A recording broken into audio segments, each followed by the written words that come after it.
HPCC Platform Systems 10.2 release, we have made some changes to ECL Watch. Let's have a look at these changes. The Activities page is the central hub for monitoring queued and running work units and system queues. In version 10.2, we've added a dedicated area for the ECLCC Server. So in the new ECL Watch, there is an ECLCC Server queue. It shows the queue status and some controls. This is where the compiled work units are queued up before being dispatched to the clusters, Roxy, Thor, or HThor. The queue, this version, is that the ECLCC Server queue is now pausable. Pausing the ECLCC Server stops compiled jobs from being forwarded to the execution targets. They'll stay right here in the queue until it's unpaused. Pausing the queue prevents jobs from reaching Roxy, Thor, or HThor.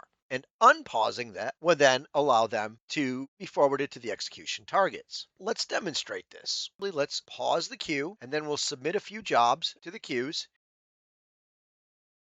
And then we can see right here that they're sitting in the ECLCC Server queue until it's unpaused.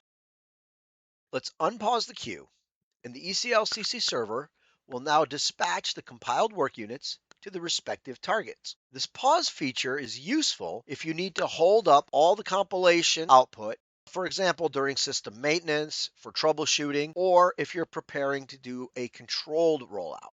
Pausing the queues ensures nothing reaches the execution targets until you're ready for it, and then you unpause the queue.